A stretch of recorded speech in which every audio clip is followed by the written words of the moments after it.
যিনি উজির আজমের পদে আছেন, প্রধান উপদেষ্টা ডক্টর মোহাম্মদ ইউনূস, তিনি একটি জগা খিচুড়ির সরকার চালাচ্ছেন।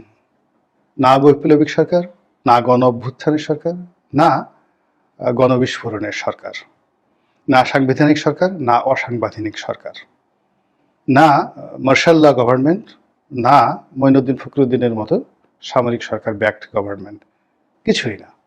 এটি হ-জ-ব-র-ল। এখানে তিনি আমেরিকার ওই সার্টিফিকেট পেয়েছেন, ইংল্যান্ডের ওই সার্টিফিকেট পেয়েছেন। আজ মাহাতির মোহাম্মদের দেশের মানুষ, প্রধানমন্ত্রী আনোয়ার ইব্রাহিম, তার সঙ্গে তার বন্ধুত্ব রয়েছে, তিনি ফোন দিয়েছেন। এ সকল খাজুরি আলাপ শুনে আমাদের কোনো লাভ হচ্ছে না। আমরা দেখতে চাচ্ছি যে তিনি আসলে সত্যিকার অর্থে রাষ্ট্রনায়ক হিসেবে কতটুকু সফলতা দেখাতে পারছেন।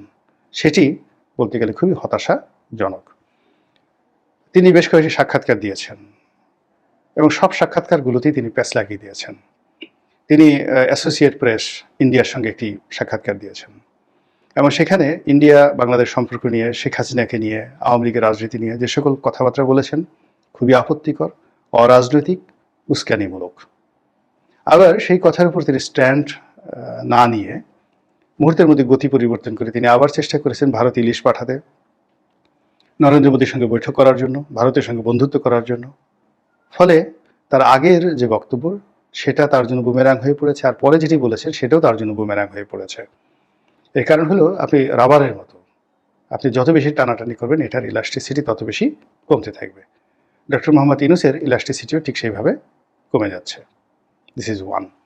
এরপর তিনি আমেরিকাতে গিয়েছেন। আমেরিকাতে গিয়ে তিনি বেশ কয়েকটি পশ্চিমা গণমাধ্যমের সাথে সাক্ষাৎকার দিয়েছেন। নিউ ইয়র্ক টাইমস থেকে শুরু করে বেশ কয়েকটি আন্তর্জাতিক গণমাধ্যমের সঙ্গে সাক্ষাৎকার দিয়েছেন। I find nothing. কোনো কিছু সেখানে পয়েন্টিভ ছিল না, টু দি পয়েন্ট ছিল না, পয়েন্টিভ ছিল না এবং প্রসপেক্টিভ ছিল না। কথাগুলো ইংরেজিতে বললাম, পয়েন্টিভ অ্যান্ড প্রসপেক্টিভ ছিল না। বরং সব কিছুর মধ্যে কিরকম যেন একটা এলোমেলো কথাবার্তা, লড়র ভড়র কথাবার্তা। এটা করব, ওটা করবে, এটা হবে, এটা হবে। এরপর তিনি অহেতুক কতগুলো কাজকর্ম করেছেন। সমন্বয়কদের নিয়ে সেখানে গিয়েছেন, ক্লিন্টন ফাউন্ডেশনের সঙ্গে একটা বৈঠক করেছেন, এটার সেখানে 3-0 নিয়ে কথা বলেছেন। এখন ক্লিন্টন ফাউন্ডেশনের সঙ্গে বৈঠক করা, বিল ক্লিন্টনের সঙ্গে একটা অনুষ্ঠান করা, সমন্বয়কদেরকে মঞ্চে উঠিয়ে আমেরিকার মাটিতে কথা বলেন তো বাংলাদেশে 2 পয়সার উপকার হবে? আমাদের ফেনীর বন্যার কোনো উপকার হবে? সাভারের আশুলিয়ার গার্মেন্টসগুলো যে বন্ধ হয়ে আছে, শ্রমিক অসন্তোষ চলছে, কোনো শ্রমিকের ঘরে যে চুলা জ্বলছে না, এবং এই শ্রমিক যারা বেতন পাচ্ছেন, অনেক শ্রমিক, একজন দুজন নয়, এমন একটা অবস্থা। আমি জাস্ট একটা উদাহরণ দিই। আমার একটা গার্মেন্টস ফ্যাক্টরি আছে, তার পেছনেই বার্স বাংলাদেশ নামক একটি গার্মেন্টস আছে, বেশ বড়, প্রায় 20,000 লোক চাকরি করে, অনেক পুরনো, না হলেও 30 বছরের পুরনো একটা গার্মেন্টস ফ্যাক্টরি। এখন ধরুন সেই গার্মেন্টস ফ্যাক্টরি গত 3 মাস ধরে তারা বেতন দিতে পারছে না। এত পুরনো একটা গার্মেন্টস 3 মাস ধরে বেতন দিতে পারছে না কেন? শেখ হাসিনার জন্য, ডক্টর ইউনূসের জন্য, আমাদের জন্য, অর্থনীতির জন্য। 30 বছর যাবৎ তারা চালিয়ে আসছে, এখন তারা পারছে না। শ্রমিকের সব রাস্তায় 20,000 শ্রমিক, তারা খাবে কি বলেন? এই 3 দিন, 4 দিন, 5 দিন পুরো রাস্তা তারা অবরোধ করে রাখলো, কিন্তু তাদের তো বেতন হলো না, বিকল্প চাকরি হলো না। এই লোকগুলো করবে কি? আপনি কোটার বিরোধী আন্দোলন করেছেন, তারপরে ক্ষমতায় বসেছেন, আপনার তো খাবারের কোনো সমস্যা হচ্ছে না। কিন্তু এই শ্রমিকদের জন্য যদি আপনি 10,000 মেট্রিক টন, 50,000 মেট্রিক টন চাল বরাদ্দ করতেন, যে ঠিক আছে বাবা, আমি রাষ্ট্রের পক্ষ থেকে এই বার্ডস এর যারা গার্মেন্টসের যারা বেতন পাচ্ছেন না 3 মাস ধরে, আমি তাদেরকে 1 বস্তা করে চাল দিলাম, 50 কেজি করে চাল দিলাম। তো আপনি তো সে কাজ করছেন না। সে কাজ না করে কি করলেন? বার্ডসের মালিককে গ্রেপ্তার করেছেন। মালিকের গ্রেপ্তার করার পর তো মালিক বেঁচে গেল, ব্যাংকের গুতানি খাচ্ছেন তিনি, শ্রমিকদের গুতানি খাচ্ছেন। তারপর বিদ্যুৎ বিভাগের, কেননা তিনি শুধুমাত্র শ্রমিকদের যে বেতন সেটা তো না, গিয়ে দেখেন গ্যাসের বিল দিতে পারেননি, বিদ্যুতের বিল দিতে পারেননি, আরো অনেক বিল তার বাকি আছে। তো এই যে ব্যবসা বাণিজ্যে অচল অবস্থা, এভাবে আশুলিয়ার বড় বড় আশুলিয়া, গাজীপুর, সাভার, হেমায়েতপুর, এই সকল এলাকার বড় বড় ফ্যাক্টরি, এক একটাতে 10,000, 20,000, 50,000 লোক চাকরি করে। এই ফ্যাক্টরিগুলোতে শ্রমিক অসন্তোষ, এইগুলো নিয়ে আপনার কোনো মাথা ব্যথা নেই। আপনি 3-0 নিয়ে কাজ করছেন। 3-0-র 1 নম্বর জিরো কি? কোনো মানে বেকার লোক থাকবে না।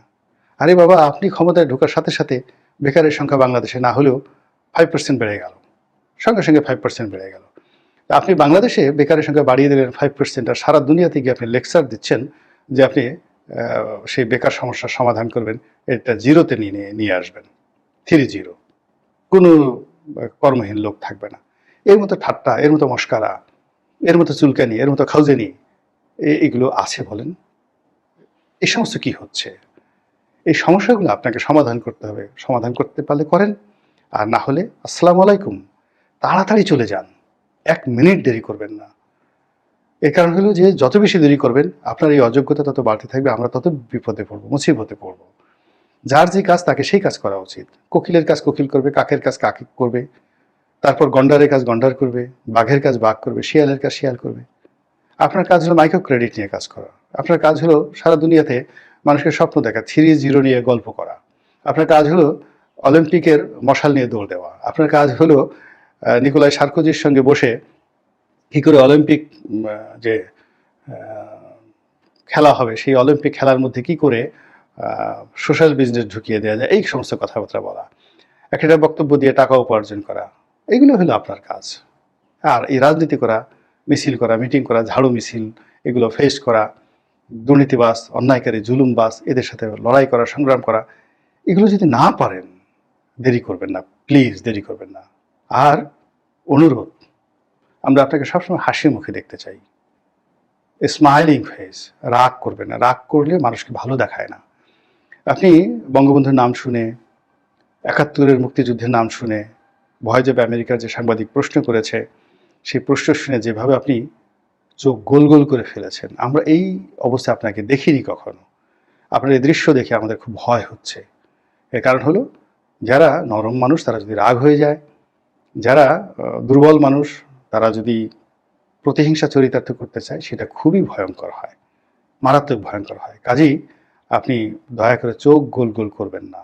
মুখের যে পেশি, মাংসপেশি, এটিকে দয়া করে শক্ত করবেন না। আমরা আপনাকে ভালোবেসে, সম্মান দিয়ে, মর্যাদা দিয়ে লালন করছি, পালন করছি। আমাদের এই অসংখ্য দরিদ্র মানুষ যারা আপনার গ্রামীণ ব্যাংকের সদস্য ছিল, যারা আপনার টাকা দিতে না পেরে অনেক আত্মহত্যা করেছে, কিন্তু আপনার বদনাম করেনি, আপনার বিরুদ্ধে একটা মামলা দেয়নি। আপনার ম্যানেজাররা, গ্রামীণ ব্যাংকের কর্মকর্তারা লোন না পেয়ে অনেকের বাড়ি ঘর তছনছ করে ছেড়ে দিয়েছে, অনেকের পরিবার তছনছ করে ছেড়ে দিয়েছে, কিন্তু কেউ, কোনো পরিবেশবিদ, কোনো আইনজীবী, কেউ কখনো আপনার বিরুদ্ধে একটা মামলা করেনি। কিন্তু এই ঘটনা ঘটেছে শুধুমাত্র হুজুর যারা আছে তারা আপনাকে, আপনার সুদ গ্রহণ করা বা ওই আপনি মেয়েদেরকে একটু বেপর্দা করেছেন, এইগুলো নিয়ে একটু ওয়াজ নসিহত করেছি, এতটুকু পর্যন্ত। কিন্তু আমরা এর বাইরে সবসময় আপনাকে সম্মান করেছি, এবং এই কর্মকাণ্ড সারা দুনিয়ায় দেখেই কিন্তু আপনি নোবেল পুরস্কার পেয়েছেন। আর নোবেল পুরস্কার পাওয়ার পর আপনারও মনে হয়েছে যে আপনি পৃথিবী চালাতে পারেন, সারা দুনিয়া থেকে আপনি এই 3-0 থিওরি অনুযায়ী সব কিছু দূর করতে পারেন।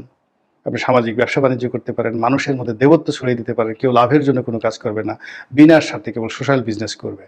তো আপনি এই যে প্রচার করছেন, সেই প্রচারের প্রেক্ষিতে আমাদের মনে হয়েছে আপনি দেবতা। তো দেবতা কখনো রাগ করে না, দেবতা কখনো মেজাজ হারিয়ে ফেলে না, দেবতা হাসে, এবং দেবতা স্থিরভাবে নির্ভুল সিদ্ধান্ত নেয়। আল্লাহ আপনাকে হেদায়েত দান করুন এবং হেফাজত করুন। আসসালামু আলাইকুম ওয়া রাহমাতুল্লাহি ওয়া বারাকাতুহু।